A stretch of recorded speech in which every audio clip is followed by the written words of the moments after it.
Hi, all. So, focus for this week is on audience. For most of us, we approach this quickly and subconsciously, frankly. We think we know who our audience is. We may know them well. And so we make some decisions on how to approach the content. And they're quick decisions most of the time. For a lot of us, it's just become routine habit. This course is an opportunity for you individually to pick apart what those habits are. Are you approaching that effectively, efficiently?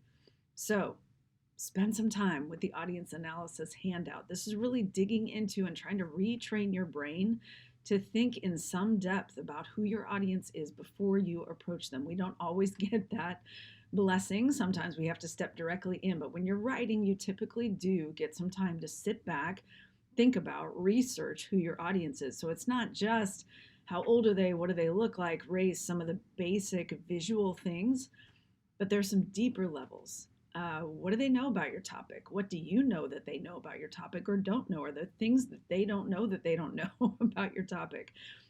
The onus is on you to know these things, because the better that you can tap into that beforehand, the more effectively and quickly and efficiently and memorably you can communicate with them. So slow down. I've said that repeatedly this course.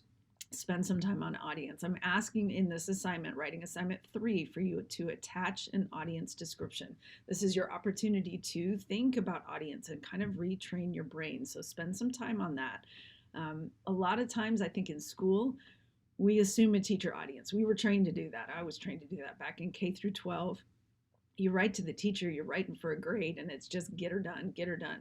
We do, to some extent, shift as we have different instructors, different professors, different teachers. We do shift whether or not we're fully conscious of it and try to meet whatever their expectations are. But in a writing course, I want to push you beyond that. So, yes, you want to meet the standards that I'm asking you to meet, certainly, but you're not writing to meet. So, the most effective papers from here forward in this course, and you're going to find this in writing 202 as well, the most effective papers will focus in on a very specific audience, often of your own creation, something that's meaningful for you. I have a lot of times that students will pick assignments in these courses and gear them towards work and actually use them at work.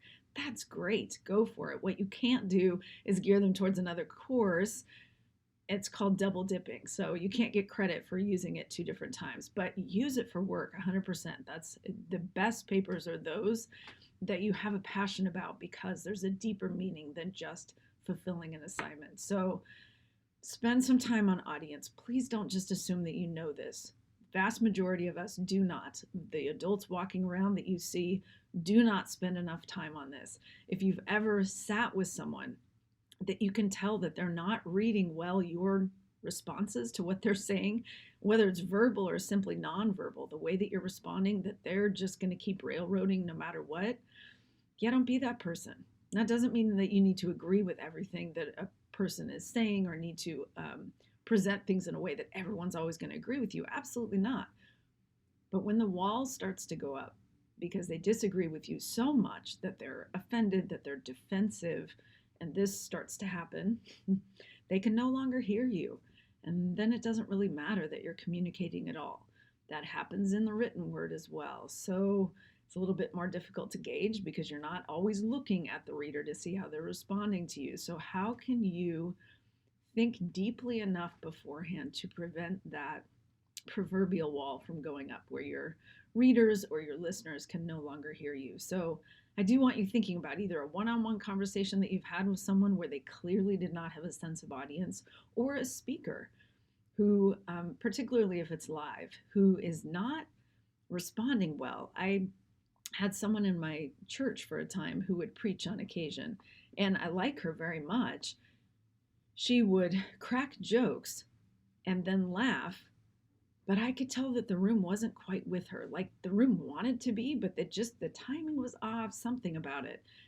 And it would get increasingly more uncomfortable. And I thought, darn, I wish that she had the ease to be able to sense her audience and either bring them into the timing of it, or maybe release some of that and take a different approach. This certainly is something that one has to be very mindful of in offering a sermon. One should be anyway. A lot of pastors aren't. But you can read the room, whether it's a room of 20 people or 2,000 people. You can tell if people are tracking and understanding. Now, I hope you hear the difference.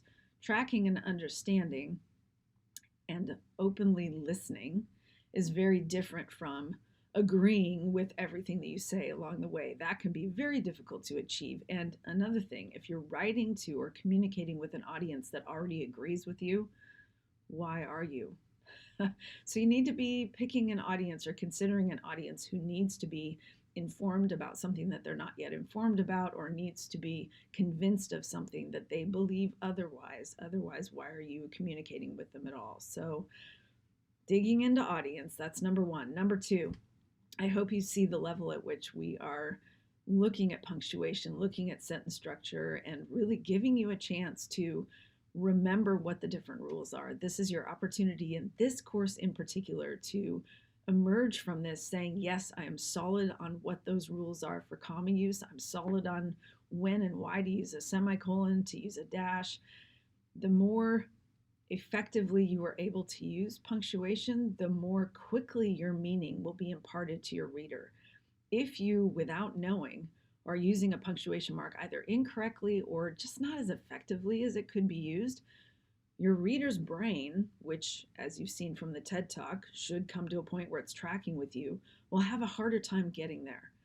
Punctuation is critical. It's so critical. And the English language is one of the most nuanced languages in the world, which allows us to use all kinds of choices that we make, intentional choices of sentence length, of punctuation, of paragraph length, of word choice. All of that weighs into the impact that you have on your reader. It's not just the content itself, but it's how you're presenting the content that is so critical. And I really, really want for each of you to emerge from this course very confident, or at least confident in knowing how to look up to remind yourself what those different rules are. They are not infinite. They do change, but for the most part, they change slowly. So don't feel like, the rules are always changing, I can't get on top of them. That's not true. They often change over generations. So learn the rules as they are right now, and then step into the work world confident that your communication will be as effective as you know how to make it. If you have questions, I'm here for you. I'm enjoying your discussions, small of a class as we are. Blessings on your week.